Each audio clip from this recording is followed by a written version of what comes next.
Internet is fluctuating, no? I think because of the weather, the cyclone effect is coming in now. Yes, yes. That's why I have messaged you regarding this. I had not noticed till you asked me, you know. The moment you asked me and then it went off here. Nirmala is messaging me. Sorry? Nirmala is messaging me.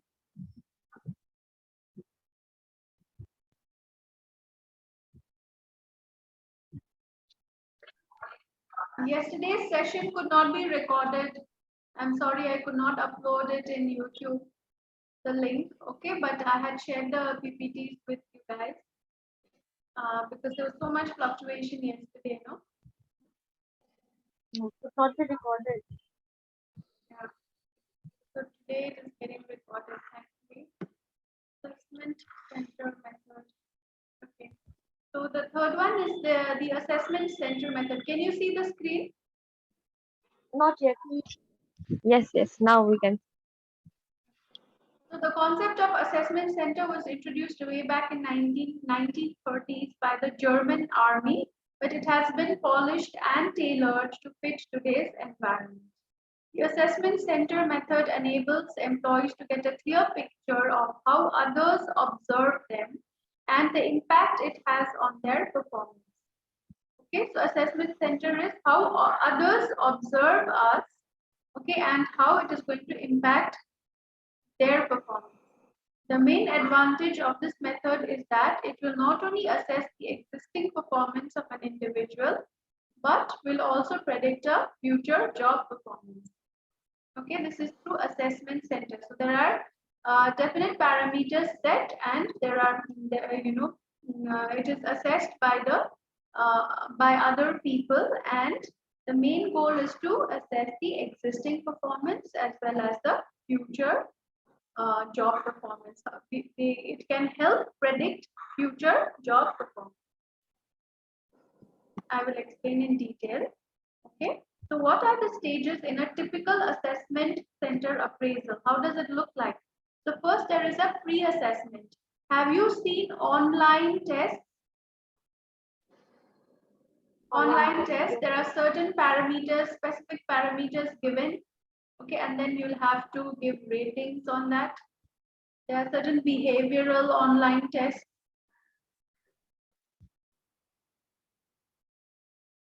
Have you seen that? Have you taken up any online test? No. Okay, no problem.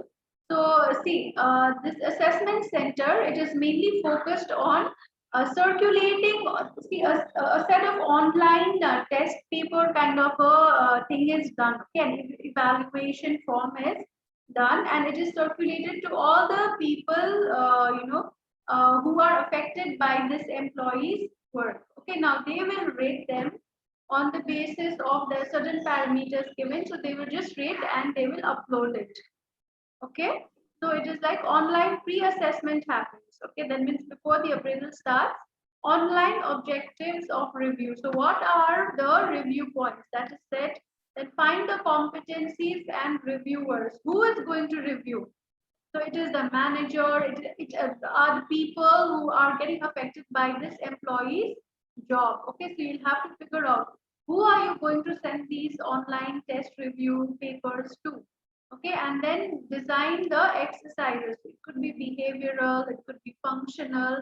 So what is functional? Functional refers directly to the job role of the employee. Behavioral, how is his behavior during certain situations? How does he react? Okay, what is his behavior to his peers and seniors and subordinates, all that. And then you choose a rating method, whether you give good, very good, or you give 1, 2, 3, 4, 5 different rating methods. So first pre-assessment. What are the pre-assessment? You plan how are you going to assess the employee who is going to review. Okay. Then during the assessment, explain the purpose and policy. Use competency exercise matrix. That means how good this employee is in performing his particular role. Does he have all the competencies and skills that are required to perform this job or not. So all those things are defined and rated. A matrix is set. Okay. And then conduct exercises and discussions. Note the strengths and weakness of the person. Fine. And post assessment, collect the feedback from who all you have sent the forms to. Collect the feedback from the reviewers, evaluate the validity of results, and share the feedback with employees. Further, you provide training if required. Okay, so here nobody knows who is going to review this particular employee. Only the senior management will decide that who all will be the reviewers, set certain parameters, functional and behavioral, okay, and then sit and review. And in case there is any scope of being trained, then they provide training also. So this is assessment.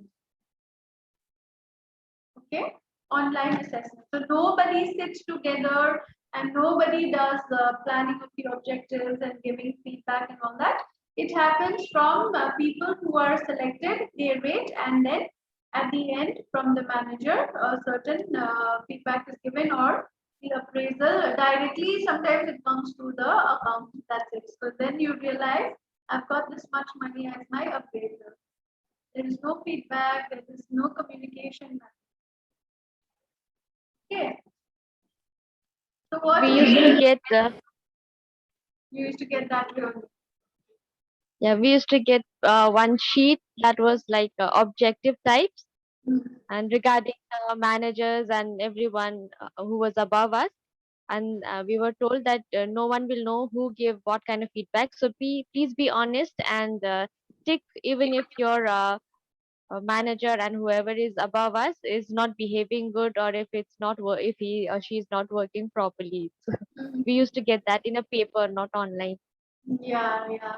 So that way, these days it is online. They do it online. So it goes to, they select the reviewers and then eventually it is decided. So the employee does not get to know who has rated how much. So directly on the result day only he Why will. they were doing that? Yeah. So this specifically is done functional, as I told you, on depending on how well he's doing the job, and behavioral with the rest of the people. Behavioral, there might be situations where people are asked to explain why are you saying that he's not good for this particular role, and they write a description. Okay, but that will be anonymous, anom, something arbitrary. Okay, and advantages of assessment center method. Anonymous, no? Anonymous, I think. Anonymous. Okay. So enhance the participant's knowledge, boost his or her thought process, and improve employee efficiency. Can be tailored to fit different roles, competency, and business needs. See, advantages of all these are the same. Okay, they are generally scope of training, boosting his performance, giving him a feedback, giving him chance to perform. So all the assessments generally have the same advantages. However, certain assessment methods have disadvantage because they are generally biased. Okay, and when people are not allowed to assess themselves, no, like how MBO, management by objective, only the manager gives the rating, the employee is not allowed to give any self appraisal points, right? So that becomes a little biased. But 360-degree method, the best thing is you can appraise your own performance and you can support with whatever this thing you have, like facts and figures. So you are given every chance to prove that I have done my best. So whatever facts and figures you have, you can show it during 360-degree feedback session. But rest of the things like online assessment also, there is no chance of the employee trying to justify that I have been doing well. Okay. Guidelines to implement assessment center practice. You can go through this yourself because I have been discussing this with you time and again, like defining the job role and doing a job analysis, planning and everything, planning the matrix, right? on what basis you're going to rate the employee. So it is the same. Okay, you can go through it in your leisure yourself. So for this behaviorally anchored rating scale, which is also called BARS. Okay, behaviorally anchored rating scale brings out both the qualitative and quantitative benefits in a performance appraisal process. BARS compares employee performance with specific behavioral examples that are anchored to numerical ratings. So this is more to do with your behavioral performance on given situations related to work, what is the behavior of a person. Okay. Each performance level on a bar scale is anchored by multiple bar statements which describe common behaviors that an employee routinely exhibits. These statements act as yardstick to measure an individual's performance against predetermined standards that are applicable to their role and job level. So here, more than quantifying it, it is the performance of an employee is focused more on the behavioral aspect. Okay, like in this situation, how did the employee behave, how many times? So they are focusing more on what is the kind of behavior of a employee in a given situation. Okay, how does he behave, and what is his reaction?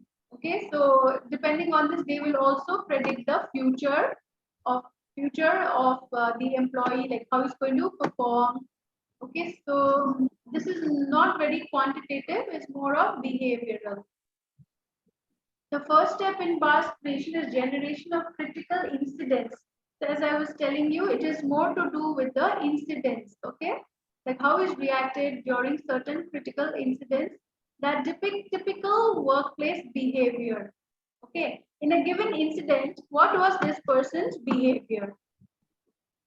Okay, so they are judging an employee's performance depending on his behavior towards certain critical incidents. Okay, the next step is editing these critical incidents into a common format and removing any redundancy, that means repetition. If there is any repetition in his behavior or the similar critical incidents that has been defined, then we can remove that. After normalization, the critical instances are randomized and assessed for effectiveness.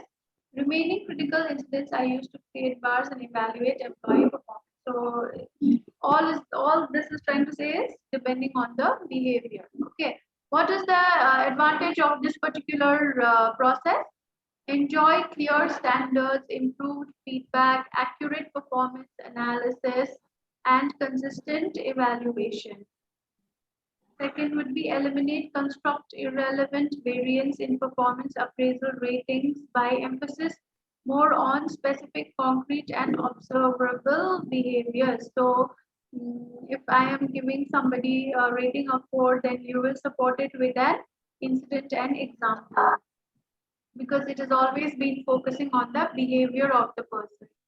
Okay, they will refer to the incident. And third is decrease any chance for bias and ensure fairness throughout the appraisal process, because they are defining the incident. It is the same thing. But what could be the drawbacks of bars? High chance for subjectivity in evaluation. So it is subjective, as I was telling you. So you keep defining the incident. In this particular incident, this person did this. So you keep writing in boxes. Okay, so it's nothing to do with facts and figures. It is more subjective. You keep describing the incident.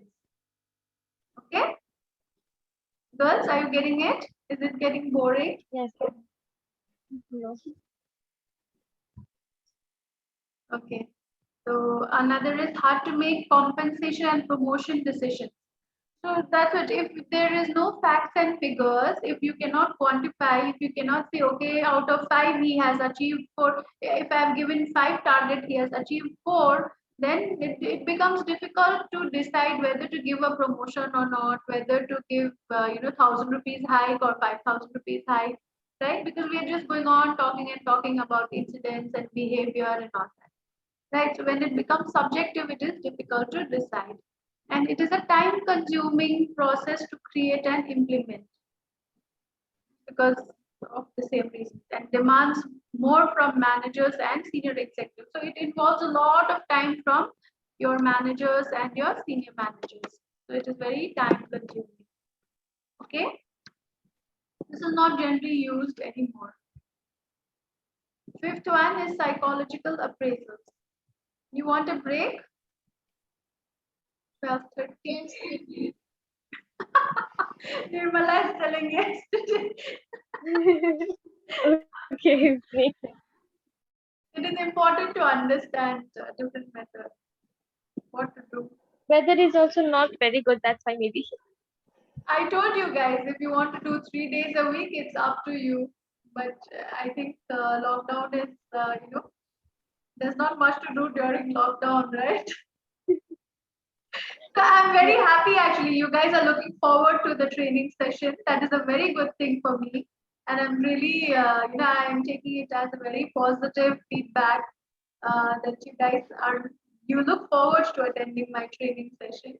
But if it gets very hectic and monotonous for you, you can just let me know. We have enough time. We can accomplish, whatever things that I have stated for the training. We can accomplish very easily. Okay, so if you take a break of how much? 10 minutes? 10-15 minutes, and then you'll be back. It's 12:36 right now.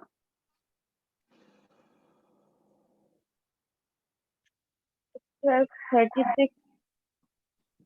So be back by 40, around 5 minutes to 1. 15 minutes to 1. 5, or 10 minutes to 5 minutes to 1. When you just let me know when you're ready, I'll be back. Okay? You can take 10-15 minutes break. Nirmala, let me know. I am sitting here. Bye bye. Okay? Okay. See you guys. Bye bye.